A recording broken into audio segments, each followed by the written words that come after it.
science. It's right in the title. This is a podcast and video series about science. And we say fuck. So we didn't want you to be surprised. So there's your warning. It's also flu season in the Northern Hemisphere. And so with that in mind, woohoo! Sickness. Yeah, everybody get ready for flu season. Get your flu season hats and paraphernalia for going out for your flu adventures. All the cute clothes are rocking flu related. Flu season. Yeah. Oh, I love sweaters, but I hate the flu. Well, you get a sweater and Australians get no flu. That's true. Well, we're getting Australia's flu. This is glass half full. Yeah, that's true. I have a couple of your old sweaters, Ceri. Like, I know you love sweaters. Yeah. They're so awesome. You have cozy sweaters. Mm-hmm. So we're going to be talking about epidemics and infectious diseases today. I'm Caitlin Hofmeister, and I produce this series and SciShow and How to Adult and get to hang out with these awesome people. And I'm joined by... I'm Sarah Meismer, and I direct How to Adult and work on SciShow. Very similar. We all work together. Yay. I'm Sarah Suta, and I work on SciShow. Yeah. And SciShow Space. And SciShow Space. Yeah. And I'm Ceri Riley, and I, surprise, surprise, also work on SciShow. But I do the words. So I do the scripty part of SciShow. And I also do Crash Course Film, but that's less relevant to holy fucking science. Film has science, too. I was wondering, so are you actually Sarah and you just are called Ceri, or is Ceri a Sarah? Like, are there 3 Sarahs on this podcast right now? No, I'm not a Sarah. Okay. That's how I explained how to pronounce my name, though. It's like Sarah, but with an E sound at the end instead.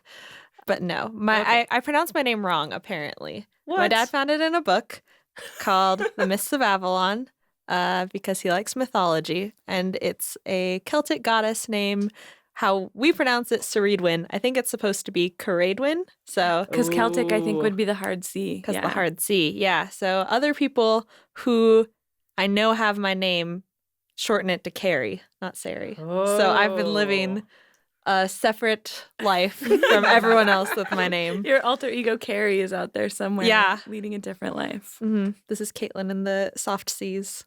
Or soft S. I'm the only K sound, but I'm a C. So, good thing we all have different voices. You'll be able to tell us apart. How we're going to decide who is going to go first is we're going to do it by who was sick and missed something really fun because they were sick most recently. Probably most recently, because yeah. So, Sarah, do you remember? Sarah Meismer, do you remember? I know, yeah. You can call me Mies. Yeah. That's a thing. I might do that. That's how we differentiate. Yeah. The last time I got so sick that I missed something that I really wanted to do was the first week of September, because I went to a wedding and I could not stay up till like 4 a.m. I was even not sure if I was going to be able to make it onto the plane, but I went anyway. That sucks. And it was like a warm cold. I don't know what was going on. It was very strange. Ugh. Yikes. At my last job, they had the Christmas party or the holiday party in January, which was like full fancy dinner, open tab at a fancy restaurant, like fun hangout with people, etc. Couldn't go. Too sick. I was way sick. No. Fevered, terrible, feeling awful. Yeah, no. So you're like, I wouldn't even enjoy like a fancy dinner or no. Oh, no, I couldn't. Yeah. I would have been the terrible person who got everyone sick by being miserable and sitting at the party. So you're like, I'm going to drink this medicinal wine. It was really sad. Yeah, that's the sucky thing about getting sick. And then, like going to the wedding, I kind of had to go, but I felt so nervous that I was going to get someone important sick. Oh, totally. Yeah. Like, have fun on your honeymoon. Yeah, totally. Mm-hmm. Was it the honeymoon right after? Yeah, they would have been really mad at you. Cyprus. Isn't that a weird place to go to honeymoon? Ooh, fancy. Yeah. Like on a cruise? No, just to Cyprus. Okay. That's rad. Neat. The last time I got sick was, and this is embarrassing that I don't know, it was during the last year's Boston Marathon. Would be April. April. I was going to say either February or April. Yeah. So it was April, and we have a 3-day weekend because there's Marathon Monday. and a bunch of people go out and volunteer for it. And the first day of that 3-day weekend, I just got wiped out by something. And so I spent all of the 3-day weekend just like in bed in the darkness because my head hurt and everything. And I remember like all my friends are celebrating because it's a 3-day weekend and it's very fun and people go out and cheer each other on at the marathon. And I was just a zombie. That is when I remember missing out. So that made me think ours might be similar. Like I used to always get sick and miss the Valentine's party in school because I would always get sick in February. But I mean, that's okay because that's so awkward when you're a kid. It is. Like, in kindergarten, though, I think it would have been awesome. But I don't know. I'll never know. So I'm like a headache-prone person. And so I get headaches, especially when I travel. So thinking of that, I got a really horrible headache 2 VidCons ago. And I had to, like, go and, like, be on timeout. Basically for, like, several hours and miss a bunch of stuff. So, yeah, that sucked. Yeah. Mine is April 2016, I think. So mine is July 2016. Yes. Okay. Yeah. I cannot believe that you have not worked here for longer than that. Okay, sorry. I'm like, no, Ceri, you're wrong. Okay. So April 2016, July 2016, January 2017. Yeah. September 2017. Okay. Yeah. So you're going to go, definitely it'll go first. Sarah, Sarah Suta, me, Ceri Riley. Okay. Before this started, we were talking about the flu shot. And mine has to do with getting the flu. Well, not really getting the flu, more not getting the flu. I'm going to talk about 3 things. Okay. One of them not so much because I didn't really understand it, but but 2 things well and 1 thing kind of. Maybe the yellow couch will help us. You guys have science backgrounds. Oh, yeah. True. Maybe, maybe you can like unpack. So the flu is difficult to vaccinate for because it mutates very quickly, unlike things like measles, which is fairly stable. Oh, cool. I guess, yeah, because you just get like MMR vaccinations when you're little, and then that's pretty much it. Mm-hmm. Cool. But the flu, as you know, if you live in the world, mutates enough that it changes.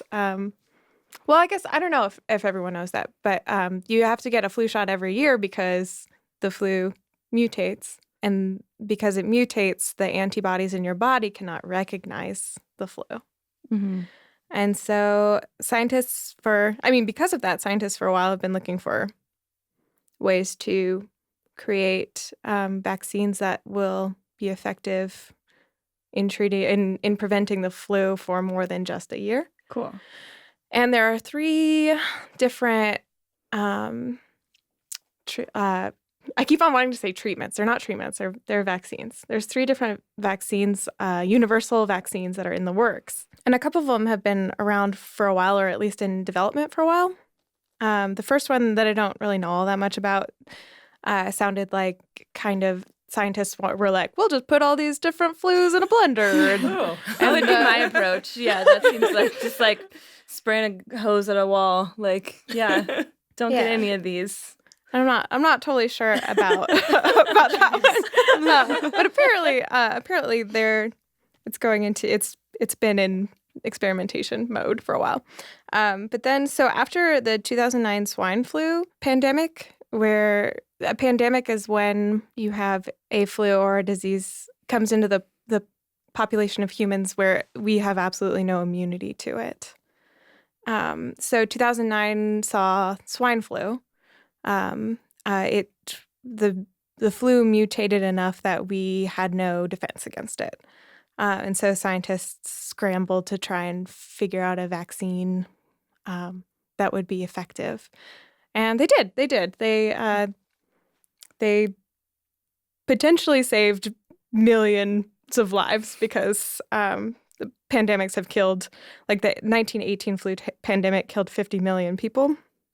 And the 2009 swine flu killed just hundreds of thousands. Go science. Yeah. Yay, science. Holy crap, like the 1980s. Yeah. Wow. Yeah, 50 million people. It's a big deal. Like we think of the flu and it's, it's kind of like annoying. Achy for a little bit, but yeah. And like if you're old or young or have a weakened immune system, it's more dangerous. But these pandemics are really bad. Mm-hmm. But anyway, so 2009 swine flu happened and scientists realized that they could get certain antibodies to target a different part of the flu. So flus have parts? They do. They have parts. And you can think of one of the parts as like a lollipop. And the top of the lollipop is the part that the antibodies recognize. Okay. And that is the part that mutates very quickly. And so they realized that with this swine flu vaccine, it was targeting the stem of the lollipop instead of the top. And the stem is more stable. Cool. So scientists designed vaccines with headless lollipops, which was really difficult, I guess. That sounds so badass. Headless lollipops. I know. We're filming this really, really close to Halloween, and I was like, the case of the headless vaccine. But so after a lot of trial and error, they made these weakened flu viruses with just the stem and taught antibodies to attack the stem.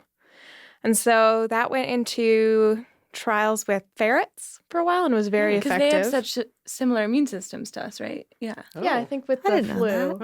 Yeah, I didn't know that at all. I think ferrets are, for some reason, ferrets and humans have similar enough immune systems that they're a good trial for us. That's bananas. Isn't that weird? We use so many other animals for everything else. Yeah, but ferrets are good for vaccines. Wow. Yeah. Cool. I think I learned that from a SciShow, so yeah. If I'm wrong, I'm like nervous now that you didn't know that. I'm like, if you didn't tell me that, I don't know. Well, that's what it makes sense because that's what they used in this trial, and it was effective. And so they're moving forward with looking at people now. Do you know when they're testing it on people, who they're testing it on? Like, probably not people with weakened immune systems, but people with like what populations or demographics they're testing it on? Probably just like college kids that need extra money. No, actually, okay, so I'm not totally sure about that particular one, but the final approach that I learned about, they're definitely testing it on people 65 years old or older. That's okay, cool. Crazy. Cool. So they're fairly confident. That's awesome. Because that's who would need that's who most regularly probably gets flu shots. Yes. Yeah. Rad. So the final approach that I learned about was instead of making antibodies, we found out the mechanism for which T cells attack cells with a flu virus. And so scientists are trying to train T cells to there's certain parts of the flu virus apparently, or the flu viruses, but the basic shape of the flu virus. There are certain parts of it that are invisible to T cells, so scientists are somehow making those parts visible, and T cells are able to have a memory of past infections. Certain T cells, and so these T cells are going in and attacking the virus.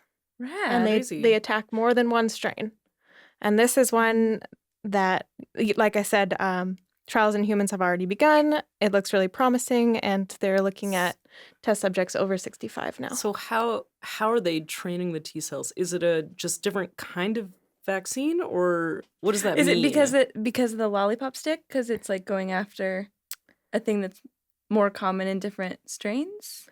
Immune systems are really complicated. Like I dropped out of anatomy and physiology, so I don't know exactly what happens. I never even took it. Yeah. But there are just so many different mechanisms that our body has to remember things. So like we always talk about antibodies because those are really easy to conceptualize. Yeah. Like you have your memory B cells, I want to say, that have antibodies sticking out on the outside of them, and it's like a puzzle piece, and the antibody fits a symbol or something on the outside of a virus or a bacteria, and that's how they recognize things. But you have so many other ways to recognize and attack, or not recognize and just attack blindly, or attack semi-blindly, but not. Your skin is part of your immune system. I don't know. Our bodies are so good at defending themselves against things. Yeah. And that's ridiculous to me. When I was in undergrad, I took a lot of classes about little things, in biology, so I took a lot of entomology classes, and I took a lot of microbiology classes and medical bacteriology and parasitology. And I was talking to a friend of mine who was going to med school, and he was like, "So are you taking immunology?" And I said, "No, I have not taken that." He was like, "That's like you're taking dark arts without taking defense against. What are you doing?" You're like, I'm all Slytherin. Yeah. Yeah. So I assume the mechanism is fairly complicated because all the article says is that they made invisible things visible. They could explain, I don't know, the articles I looked up could explain the lollipop and stem analogy, which is super nice. Someone else, another article described it as like a person wearing many different hats, but they changed the antibodies to target the pants. Rad. Okay. That's nice. I like that. It's easy to change hats. It's harder to change pants. It's true. That's very true. That's beautiful. Yeah. There's some immunology there. Yeah, I like that. That's real good. If everything was taught in metaphor, I would love that. But but anyway, the T-cell work began in the 1990s, so it's been going on for a while. Mm-hmm. Okay, this is me taking a completely blind guess. Ooh. I would guess that it has to do with recognition, and you should spitball off of this if you can think of anything. But if it's making an invisible thing visible, it is probably either creating a region of the T-cell that is either has a charge that it shouldn't, or has a set of amino acids arranged in a certain way that will let it recognize something that it hasn't. So maybe there's something in common across flu viruses, like where they're all slightly positively charged, or they all have this one amino acid sequence, or they have this one DNA sequence that we know generates something. And I'm guessing that the T cells normally wouldn't be able to detect that because they don't have anything on them to detect it. So, like, if you don't have a magnet, don't match and up. it'd have to be something that your regular cells don't already have, which is always the tricky bit. Which, like, if you train some part of the immune system to hate, like, little X's or whatever, and it turns out, like, tons of your lymphatic system is full of X's, then you're in tons of trouble. So, yeah, it has to be something that viruses have that's original. Mm-hmm. Yeah, but it's like giving your T cells a metal detector is what it seems like. Rather than making something invisible visible, it's like, here's a tool with which you can look at flu viruses. And like, it is a flu virus. Yeah, and it does seem like, it seems like a lot of this research is all based on the fact that there are parts of the flu virus that stay relatively stable. Mm-hmm. Right, there's a reason it's the flu. Like, even though it's a different kind. Yeah. The head of the lollipop, I think, is the H part. So flus are named usually like H number, N number. Yeah. Right. The H changes quite often. Yeah. That's why it's the hat. Yeah. And not the knickers. Oh, is that okay? Okay. That's beautiful. But yeah, so in the future, perhaps we might have a better flu shot. Yeah. Awesome. Holy fucking science. Yeah. That's awesome, Sarah. Super cool. I'm so glad to be first. It's nice to be done. I know. I'm starting to get like a little bit burpy from drinking my Big Sky Brewery. And so, yeah, I'm like, oh, that's why I try to go first usually, because I'm just going to burp all the way through the rest of the Yeah, I'm home free. Yeah. I just get to make commentary. That's the fun part, making the commentary. I'm not good at the jokes. I'm good at the science commentary. If you want me to turn something into a metaphor about pants, I'm good. Nice.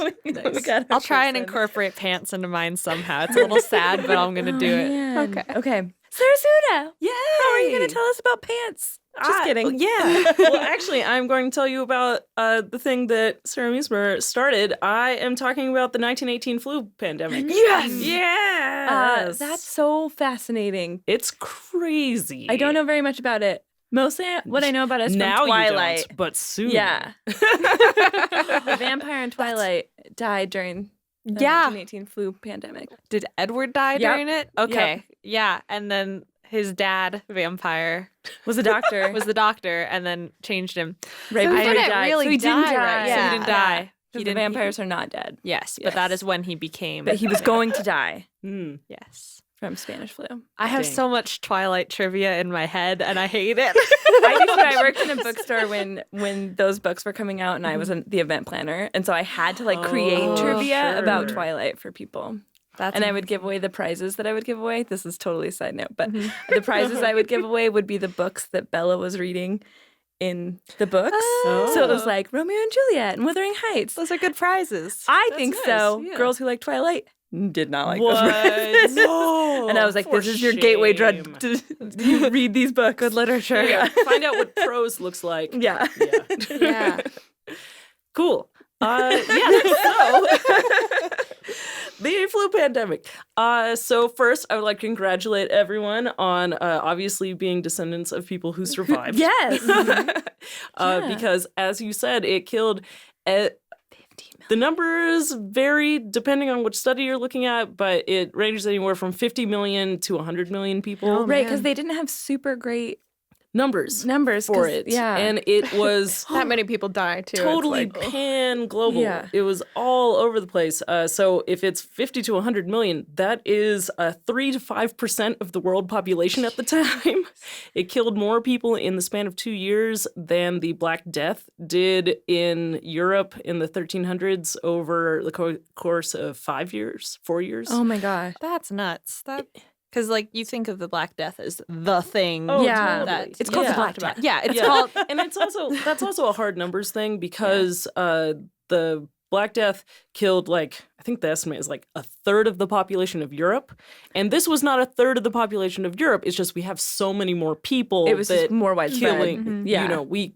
It killed way more people, but there weren't as many people back then. The ratio was thing. Good point. And another random statistic, 17 million people died in India, which was about 5% of their population. Yeah, which is bonkers. The reason it was called the Spanish flu was because this was the tail end of the First World War.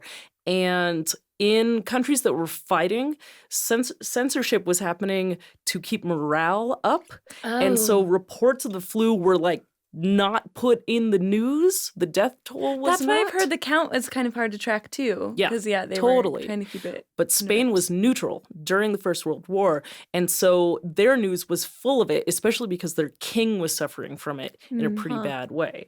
And so that's why it was called the Spanish flu. So it was a H1N1 influenza A virus, which is a negative strand RNA virus, if you wanted to know. Thank you for telling me. Yeah. Most people, the current research is saying that for most people, they think what it was a cytokine storm that happened at first. And then after your immune system was all messed up, you got a second bacterial pneumonia, which killed most people. How awful. Yes. And the weird thing about this flu is that it had a mortality rate of 20% of the people infected died, unlike a normal flu, which is only 0.1% of the people that get it. yeah, totally. And it also mostly killed people between the ages of 20 and 40. Oh, which is super rare. Rare. Like you were just saying. It's usually young people, old people, and people with weakened immune systems. Yeah. Do we know why? Yes. Kind of. We have some ideas. Anyway, the cytokine storm, which is part of the problem, is so cytokines are these little proteins that help with your immune system. And so your cells, they're used for all types of cell signaling. But normally, the cell is like, oh, I need help. And they send out the cytokines to tell other T cells and your immune system to come help fight this thing. Mm-hmm. The virus messes up the feedback. And so the cells, even though they've gotten the help, they keep sending out for more help. Mm-hmm. And so your immune system super overreacts. And so if that happens in your lungs, you could potentially drown. Yeah. From just the buildup of mucus and craziness that is happening there. Mm-hmm.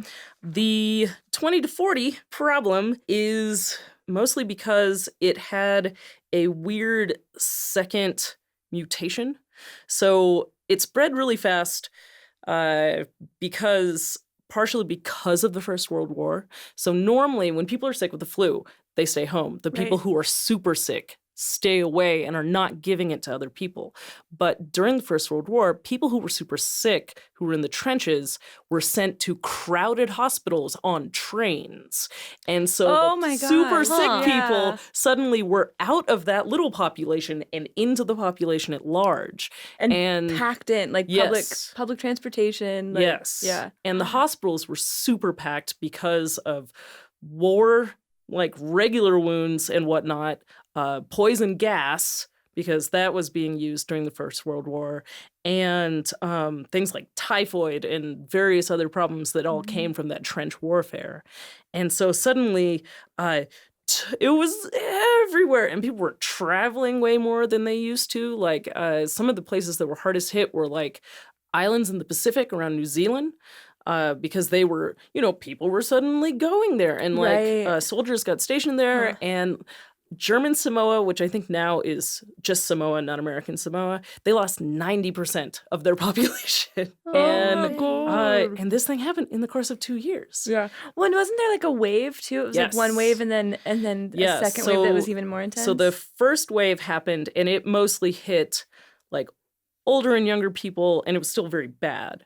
But the disease mutated, and when that happened, people who got it the first time were immune. And so suddenly it was way worse for young, healthy people who did not get it the first time around. And because they had better immune systems, the cytokine storm was so much worse. And so it just decimated. Do we know what it mutated in? Like it's usually an animal, right? They're not sure.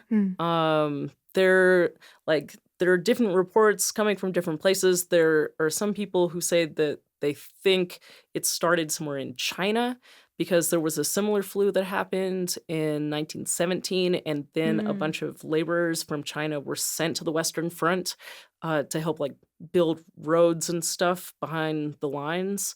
And so some people think that's how it happened, and then there are other people who think that it started somewhere in Kansas. We don't really know. China, Kansas, probably some sort of farm animal. Yeah. I know that we talk about like swine flu and avian flu, but I didn't know that that's where it was mutating, but that totally makes sense. I never made that connection before because it's dealing with a different host, basically. Yeah, I think that's how it usually works. Yeah. That's cool. Yeah, the viruses are the so virus smart. kind of just swaps out some RNA with a virus that affects non-human animal, animals. yeah. I know I said animals earlier, and then I was like, oh, well, we're animals too, but Right. Yeah. we just wear pants. Oh, there you go. Yeah. Also, can I just say, Headless Lollipop, really great band name. Cytokine Storm. Cytokine Storm, Yeah. also really great Totally band name. good. Yeah. Yes. Yeah. Later, guys, if we want to start any bands. We make a really good band. Oh, yeah, we would. Holy fucking band. Yes. Sorry, go on. No. It may have helped end the war in some ways, because Germany and Austria were hit harder than other places, and they think, we're not totally sure why, it was just a 2-year sort of thing, but they think that it burned itself out because plenty of diseases and viruses, the versions with a super high morbidity, like super high mortality rates, you can't spread anymore if you you've kill all your killed all the hosts. peeps. Yeah. So Kill everyone who's susceptible to it. Right now the idea is that it was just so bad that it couldn't sustain. Yeah. Yeah. Well, that's kind of optimistic in a way, I guess. Right. Yeah. Could be less pretty likely spin that on we that. could get just totally wiped out by something. Yeah. But there are always new ones. So it wouldn't be this one, maybe. Yeah, it'd be the Yeah. next one. Well, it's like Yeah. when rat populations will swell, but then because there's so many of them, then they eat up all their things. Oh, sure. So that is it's cyclic in that way. Mm-hmm. Hopefully we never lose 50 million people. Yeah. Well, I think it's just really interesting how much social behaviors play into this. Like that, I almost would have talked about that if I didn't do it on the video game episode, but all the things that we have to model how diseases spread based on what people will do, because humans are dumb, and we're gonna do things like have trench warfare, shove infected people onto trains and then into hospitals, because that's all we can do. Right. Yeah. Those are the resources that we have, and This is how we've built this. Yeah. and we think emotionally and empathetically, you know? Like, that too. It's really hard to make decisions like, okay, we should just let all these people die. Oh, yeah. So that you get into the zombie apocalypse problem where they've been bitten, they're not your mom anymore kind of thing. It's not Edward Cullen anymore. Wait, maybe it wasn't Edward Cullen. I think he had a different name. Oh, I don't remember what his real name was. Yeah, me neither. We're going to have... He probably doesn't either. Probably not. Shrug. Yeah. I'd be very bad in a zombie apocalypse also. I would definitely go emotional and then... Oh, yeah, totally. Be dead. Yeah. Absolutely. It'd be hard. It'd be hard to, like, want to live through it. You know? Yeah. I would hope that I would go out early. Yeah. You know, I don't want to. Holy fucking science, though. Holy science. That was really cool. That is history, really cool. Stuff like that. Crazy. Yeah. Yeah. Not actually that long ago either. No. Not even 100 years ago. Yeah. No. Yeah. Ugh. Guys, this podcast is brought to you by Big Sky Brewing Company. Should bring you some joy as we talk about death and sadness. Yeah, I have a feeling that we're just going to go downhill. Right? Oh, no, mine's good. Pretty good. But Good. I looked this up. Fun fact, you can get Big Sky Brewing Co. beer in 24 of the 50 U.S. states. You have actual information. Yeah, I counted on their little map. And then there's this whole, like, region, like, all of, like, the East Coast, basically. Which turns out there are a lot of states over there. Yeah. They're so little packed together. But that like region of the Big Sky map is like, read below. And there's like places you can order it from. So probably wherever you are, hopefully you can get a beer. Hopefully it's a Big Sky beer. The guy from Big Sky Brewing brought these over in the rain this morning. Aww. And came and told Ceri and me they were here. Yeah, he's a very friendly man. Yeah. He's got a pretty cool job. Don't blame him. Cool. Can I tell you about my thing? I would love to hear about your thing. I'm going to start with a question. Okay. How did the dinosaurs die? Oh, I don't know. I don't know current theories. Asteroid. Too smart for this question. Volcano impact or something that knocked dust into the atmosphere and made it very cold or something like that. Okay, what's the most famous dinosaur you know of? T-Rex. Sue. The T-Rex. Yeah. Okay. Well, this is a story about Sue and her brethren, the T-Rex guys. You answered exactly how I wanted you to answer. You guys are good. But that was the first take of this. Yeah. Yeah. I think only maybe Tuna, who's filming us, knew what I was going to talk about. Dinosaurs are birds. They're related to birds. Birds are dinosaurs. And so we know that birds can get the flu and other infectious diseases. And if you've watched the Holy Fucking Science about eons, and Britt talked about T-Rexes, and T-Rex, they would bite each other's faces when they were loving on each other or fighting each other. Yeah. They couldn't like caress each other with their hands, so they would like little love-hate bites. Like Tasmanian devils. Oh my God, I'm so glad that you said that. Do they get face cancer? So they don't get face cancer, but I shouldn't have said that excitedly. But it is fascinating. So scientists have known for a long time, like have seen that T-Rex skulls have like bite marks on their bones because they were rough, tough love. Yeah. But behind their lower jaw, they also found these holes that look like the lead scientist, Dr. Steve Salisbury, described it as it's as if someone took to the jaws with a hot poker. Some specimens look like Swiss cheese. And so they think that it was an infectious disease called trichomoniasis, which pigeons, like common pigeons, are carriers of and are immune, and birds of prey that eat pigeons or other things infected with this parasite will get this infectious disease. Holy fucking science. Yeah, isn't that so crazy. neat? Microorganisms are cool and so old. Cool. Yeah. Well, like we were talking about this with Emily Grassley on Brain Scoop just put out a video about parasites going extinct, and like you don't find out about parasites until you find out the disease or the problems that they're causing and things like that. And so looking at these huge apex predators, then we're learning about these microorganisms. And so the face biting and loving, and also just like loving on your babies was probably a way to pass it on, like beak to beak kind of situations. I just like covered my mouth into the mic. Sorry if that sounded weird. So far, we've only found that T-Rex probably had this disease because nobody else was so aggressive in the face biting. So they think that things like that, great big like allosaurs and stuff, did they from different time periods?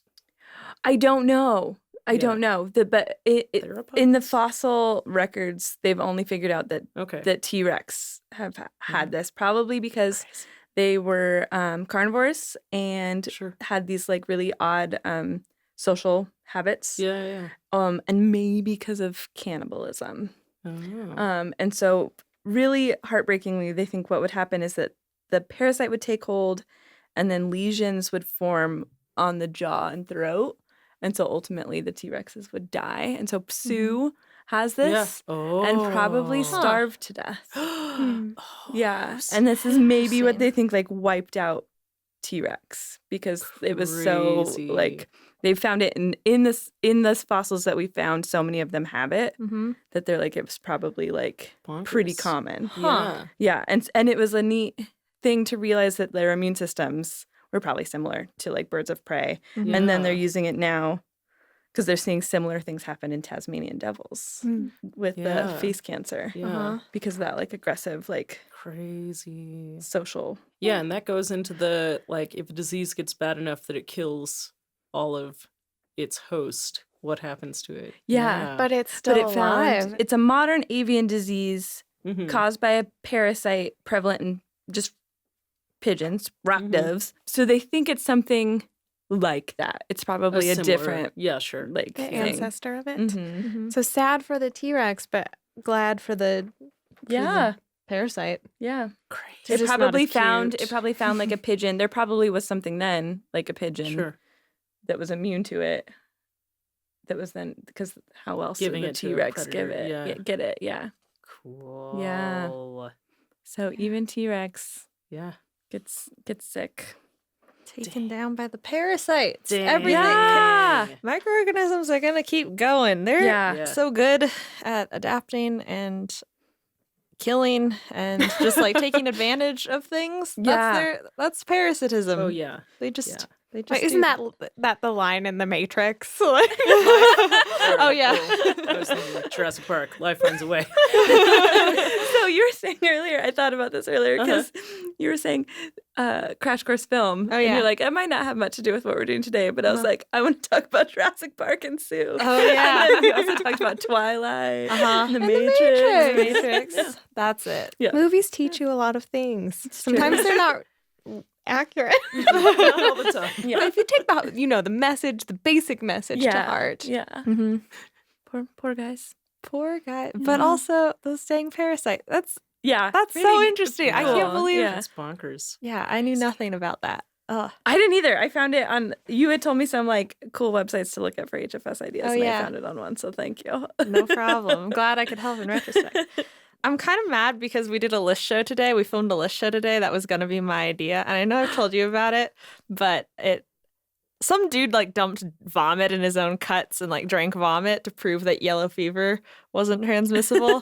And so from person to person. Yeah. Stubbins Firth. But now there's a SciShow episode, so by the time this comes out, I'm sure the SciShow episode will probably be out. Like Ceri watched SciShow and she got it from that. Yeah, I know. I was like, you're like, I wrote that one. I knew that there'd probably be like one angry comment being like, oh yeah, she just did that because she's a SciShow writer. Like, well, fuck you. I'm just gonna I have other topics.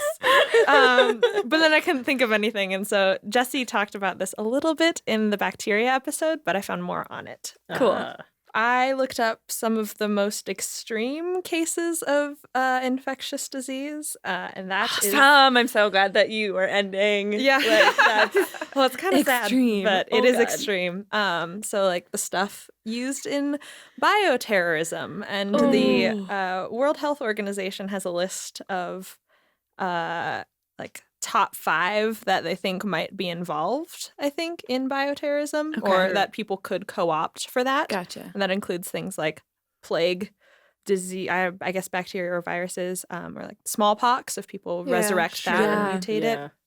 And the one I'm going to talk about is anthrax, which everyone has probably heard of. But for those of you who haven't and listening, it's caused by a bacterium called Bacillus anthracis. It's also a rod-shaped bacteria. I don't know if it's gram-positive or negative, though. I didn't look that up. Aren't they usually spirals, the bad ones? I'm not sure, actually. I don't know enough. Yeah, I don't know about usually. I'm not sure. There are plenty of them that are, but I don't know. Mm-hmm.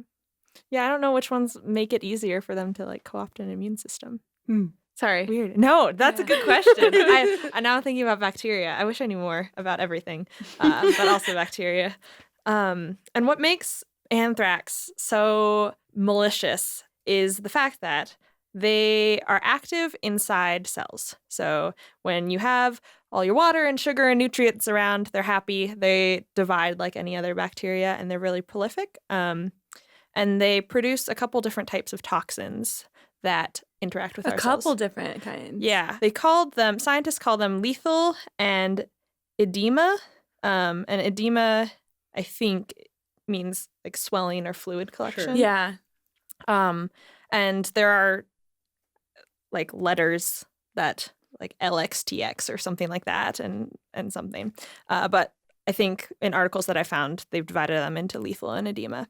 And lethal toxins generally bind to heart muscle cells or just muscle cells in general. And edema usually bind to liver cells from what we know. And that's if they're in your body. And those are what can do system-wide effects like affecting your breathing or fever or making fluid build up in various cavities in your body and can knock you into a coma, make it so bad. You can also you can breathe in anthrax. You can get it through a cut in which it becomes this weird ulcer. It's really gross looking. And I looked it up while I was eating lunch, and it was not a good idea. I'm not exactly sure how it does that. I'm guessing the bacteria just has a lot of really aggressive effects against us. And the good thing is that we have both vaccines and antibiotics for it. Not everyone is vaccinated because it's a rare thing. And so if you're in a high-risk zone or profession, if you're researching anthrax, you're going to get vaccinated against it. How does it occur naturally? Like, where does it... Do you know where it comes from? So I guess I don't know where it came from originally. Oh, okay. But I'm guessing it's found in a lot of grazing animal populations. Sure. And the places where we're finding it now the most is in soil.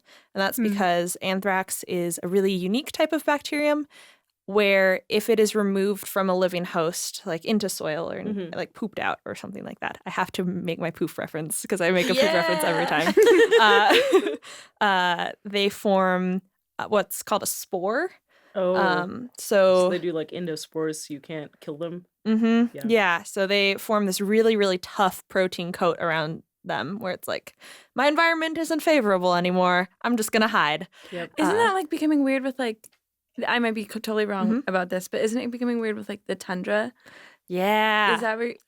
That is one place where I'm going, but yeah, cool. I can jump ahead there if you want. No. Okay. Yeah, I'm excited. It's good. Yeah, but that's exactly why they're a problem is because they can form these really tough spores. They are essentially this just powder that's scattered across. And as soon as they get into a living host, whether it's like a cow grazing on grass or a human inhaling it, they can become reactive, cause disease. Sure. They wake up quick. They wake up real quick. Gotcha. And are really deadly. The tundra thing is just so cool. That's what made me think of it in the first place. But turns out that the World Health Organization put it on their list for bioterrorism because a lot of people have been researched. I guess not because. I'm making that assumption. You're like on the list now, Ceri. I know, because I was Googling it and I know the I feel like I'm on a list for a lot of things. Oh, totally. We all are. Yeah. Like, give me an image. But many countries have seemed to look into it for biowarfare. Sure. And there are test sites. For some reason, there are just people who isolate themselves on an island and then are like, let us test a bunch of horrible biological agents. And I found 2 examples of this. Oh my gosh. Does their government be like, do this, or are they just for free agents? I think it's a government sanctioned thing, but it's a clandestine is the word that comes to mind, but it's not. That's not correct necessarily. It's a secretive operation within the government, and this is just going to make everyone into conspiracy theorists. So I hate that I'm saying this, but it is something that civilian populations didn't know about, but they wanted to research it mostly for war technologies. Right. Well, I mean, there have been tons of weird experiments like that. Like they gave all those men syphilis and didn't give them anything for it. Not to like feed into the paranoia, but governments are doing this all the time. This sort of stuff. That is true. All the time. There are a lot of experiments that I would like to hope that regulations are better now. But I don't know what experiments are going on under classification. Anyway, not to incite conspiracy, but and none of these examples are from the U.S. So I wasn't able to find any of those examples because they have those blocked on your internet. Just kidding. Yeah, they're classified still. Okay, so in 1942, there is an island called Gruinard. Gruinard Island off the coast of Scotland. If I could do a Scottish accent, I would make a joke and then pronounce it in a weird Scottish way, but I can't. So Gruinard Island, in my bad American. 1942 is when they tested it. It was classified until 1997, and that's when the information was released. So they tested a bomb, and I don't know what the definition of bomb in this context is. It was a capsule loaded with anthrax that distributed in an aerosolized way on a herd of sheep. Sure. And then after 3 days, all the sheep were dead. Sure. Yep. Yeah. She didn't say it's a class of school children. Yeah. It's like sheep. That sounds like what you would use as your test. Like, it's so cute though. They're very fluffy Scottish Highland sheep. I don't know. Let's pretend they were totally gross. They were dicks. They were gross. They were way dumb. Gross things should die. Stupid, dumb sheep. Really like They were, like, entitled and mean. Oh yeah. Really misogynistic. Yeah. Yeah, it's kind of totally. awful. Heck and cheap. Yeah. They didn't think Bo Peep should go to school at all. Yeah. So the worst sheep on the planet are who died, and that's how we're going to feel good about ourselves. They followed her to school. You don't need that. Just get an MRS. What are you doing?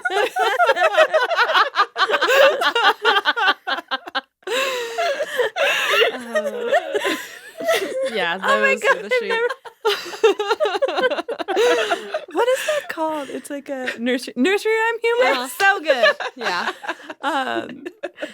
Cool. So they exploded this bomb on some sheep. They died of in anthrax. 3 days. Yes. Did they like document how they died? Was it awful? I think there's video footage somewhere. I did not watch. I hope not. I did not watch. I don't know if it's real or fake because I didn't want to see that. But I don't blame you. Then the island, after that experiment, after they realized the power of anthrax. I'm guessing that this is when we were first figuring out that it could be used as a biological weapon, as opposed to we understood what it was, and now we're just testing its capacities. The island was under quarantine for 48 years. And in the report from the scientists, it said this island is uninhabitable for generations. Basically, do not enter, do not go there. Do they know how long the spores last? So in the Siberian permafrost, that was 75 years. I think it's like century at least. I don't know. Jeez. Yeah. I feel like we haven't reached a maximum capacity of it because there are a lot of different factors. It's whether it's preserved in cold or if there are other things preventing their decay too. Sure. I can just imagine just being out in the ocean, being like, "Oh, I found this island," and it's like, "What is this? The Anthrax Island?" And this is the radioactive waste island, and worst fantasy novel ever, or adventure novel, I guess. You just really find you think you're Robinson Crusoe. Yeah. And then you just get really sick and die in the There's first all these 24 dead hours. Sheep. Yeah. Yeah. But I have this feeling that these sheep were really bad. I get the feeling I didn't like these sheep. Yeah. Getting a bad vibe from them. 48 years would have been around I didn't even do the math. 1990, I guess. So then 7 years later. Yeah. So and then declassified 7 years later. But towards the end of the quarantine, I found 1986, but the math doesn't exactly add up. They had a government program somewhere in the British Isles. I don't know who. I guess Scotland probably. To clean the island and make it firebomb it, or what does that mean? They took 280 tons, so I'm guessing metric tons because it's spelled the British way, of formaldehyde mixed in with 2,000 tons of seawater and just made this big toxic soup and just dumped it on the island. Dang. That sounds like an interesting experiment in and of itself. So that's a separate problem. Yep. And then they removed the topsoil. I don't know where they put it, probably wherever they put radioactive waste in topsoil. Some big hole somewhere. And then to test it, they took another flock of sheep and said, go, graze. Hope you don't die. Grass on it? Yeah. I don't know how there's grass still. Honestly. They put some hay bales out there. Yeah.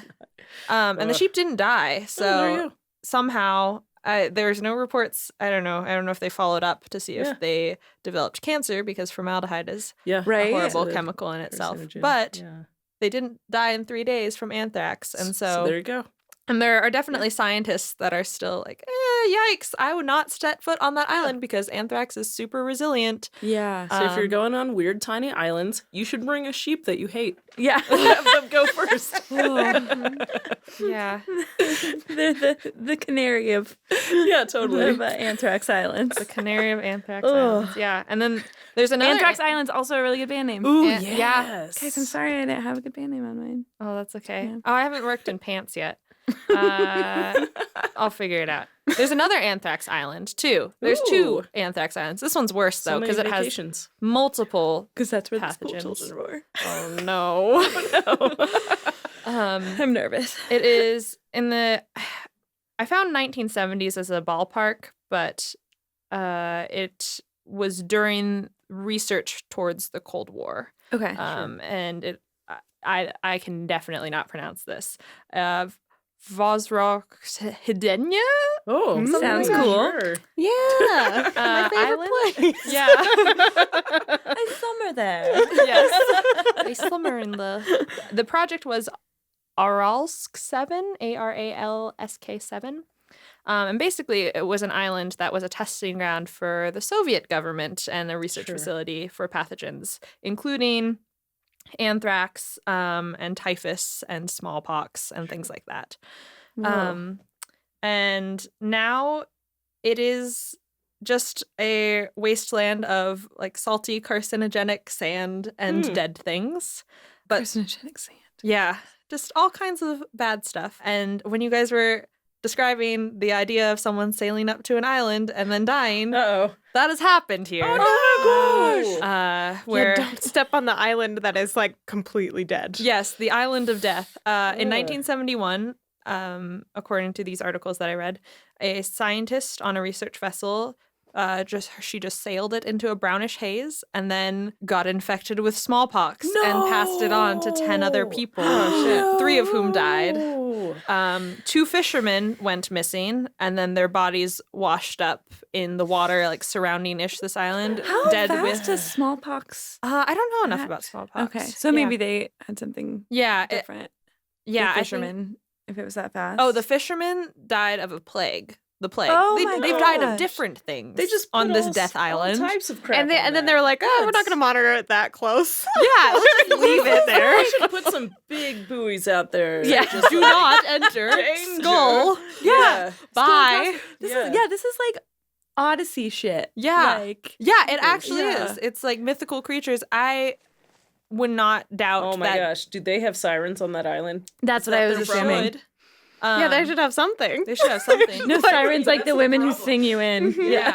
I guess, they shouldn't have sirens them. that warn you. Yeah. Well, at least, I mean, if there's like a woman, like a strange woman beckoning you, I say that's also Run away. a warning sign. Yeah. Like this dead island. Strange women don't say, come here. No, they don't do that. No. They don't do that. No. That's not a thing. Mm-mm. Yeah. Unless it's the Odyssey or that movie with the woman who's Scarlett Johansson. Scarlett Johansson. Yes. And that's Scottish. yeah. She's Scottish Under the in that Skin? movie. Under Yeah. the Skin. Right. It's usually not a good No. sign. No. Yes. So Death Island also killed off there are a bunch of dead fish floating up around it. In 1988, there were 50,000 antelope that just died after grazing nearby because I think the island kind of like swelled up or water receded somehow. I don't know. The article described it as the island swelling. That seems kind of dubious to me. I'm guessing it is changing water levels over the... So they could get across a land bridge to the island. Yeah. So I don't know if it was man-made or not, but something happened where antelope grazed nearby. Dang. When was that? 1988. Okay. They're just the lamest antelope in the world. Yeah. They were also very bad. They committed hate crimes or something. Yes. Yeah.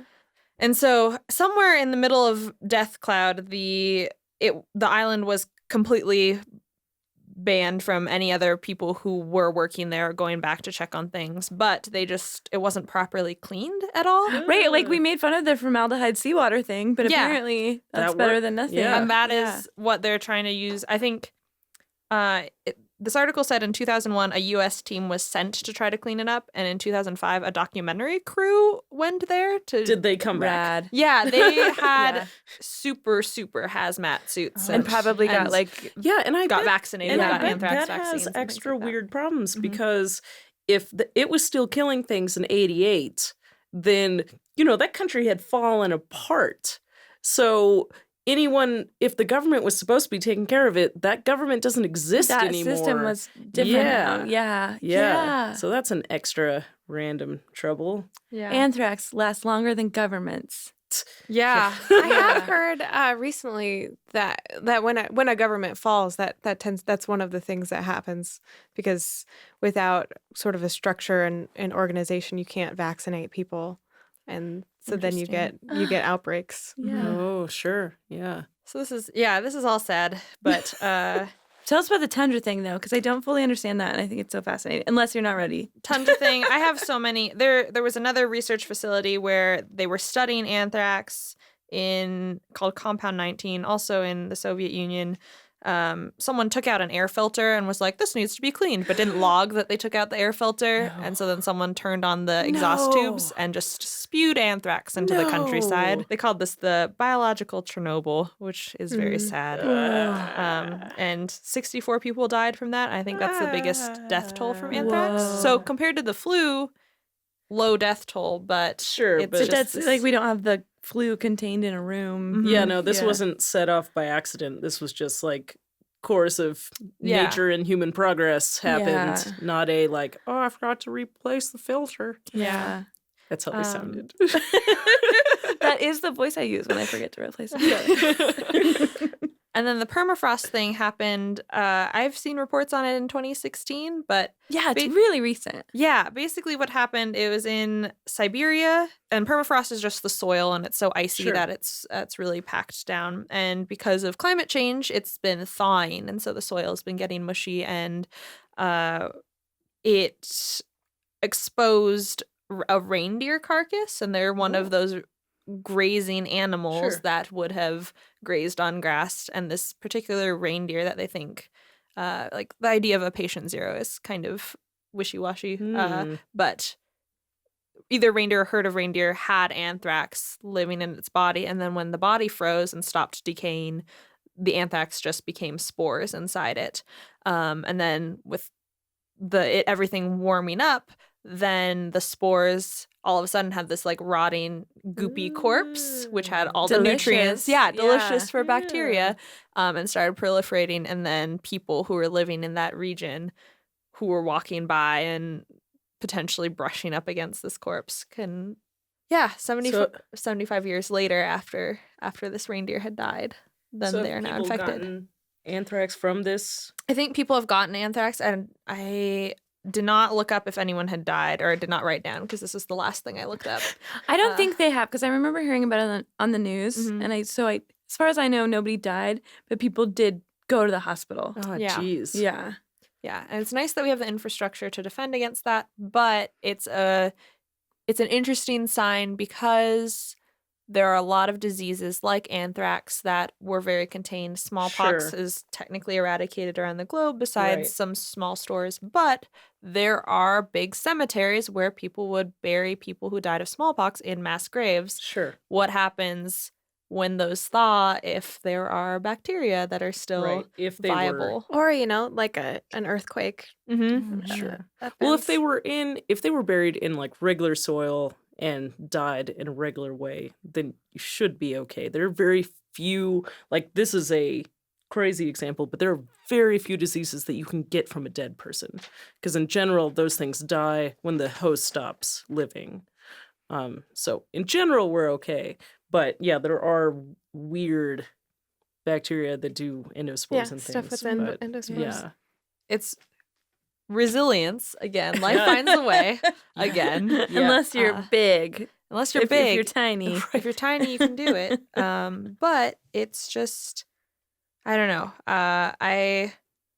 The idea of bioterrorism is so scary to me. And I think it's because humans can build machines to fight each other with, but the thing that could take us all down so quickly is disease. Yeah. And it'd be so hard to control. Yeah.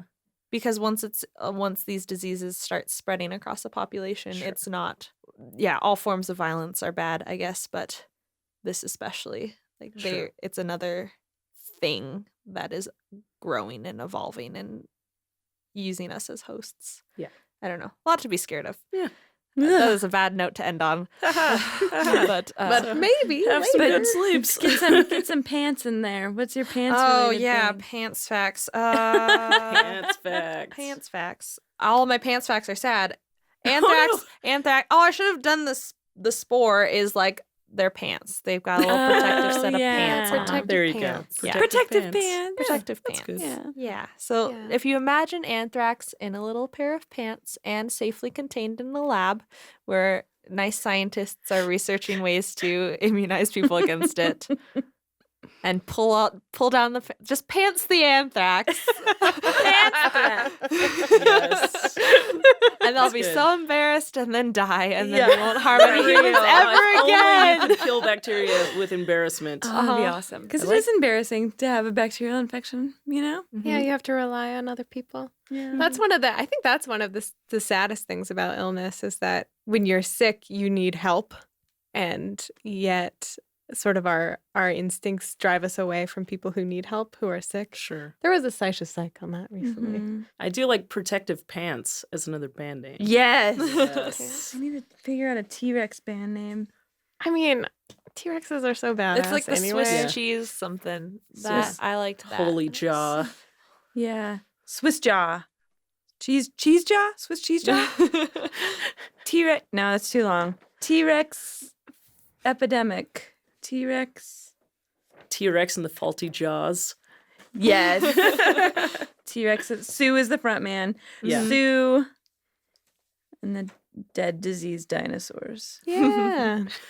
Holy fucking science, Ceri. That was really cool and sad and scary. Yeah. Yay, so everyone learned about some new vacation hotspots. Yeah. Oh yeah, Death Island. Yeah. Yeah, totally. Don't go on strange islands. Yeah. That's mostly what I learned. It made me more scared of I'm more scared of what's on the surface of the ocean than what's beneath it, I think. Really? Yeah. What have we done? These remote places. Underneath, clear and clean, or just shipwrecks or garbage that we've dumped there. But yeah. Well, if you're going to be like, either you drown or you're going to have some sort of protective equipment if you're in the ocean. Oh, protective pants. Yes. Yeah. Protective pants are part of the protective I was going to say, that's not enough. Yeah. Your sea pants. If you think of pants as like extended, if you like... Yeah, any sort of covering is pants related. It's kind of like pants. Yeah, is a hazmat suit just super big pants? Are we saying that all clothes are pants? Yeah, all clothes that are my torso to your pants. Legs. Yeah. Torso pants. Oh, we could do that. Yeah. Yeah. My foot pants. Yeah. Pants. Yeah. Well, I could see an argument for a onesie as extended pants. Okay, Yeah. sure. Because it covers your legs too. Mhm. Yeah. Is it more pants than shirt? A onesie? Oh. Super pants. I would argue Oh. important part because you walk on your feet Mm-hmm. and your legs are closer to your feet than your torso. Mm-hmm. Otherwise, Ergo, yeah. Yeah. pants beat shirts. Whoa.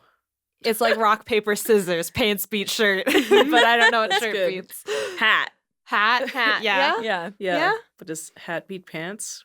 Where do we? Shit. Let us know in the comments. Yeah.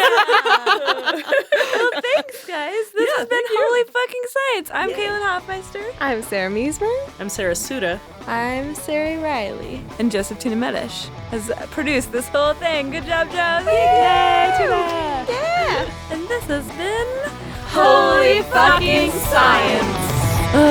But I hope none of us get sick.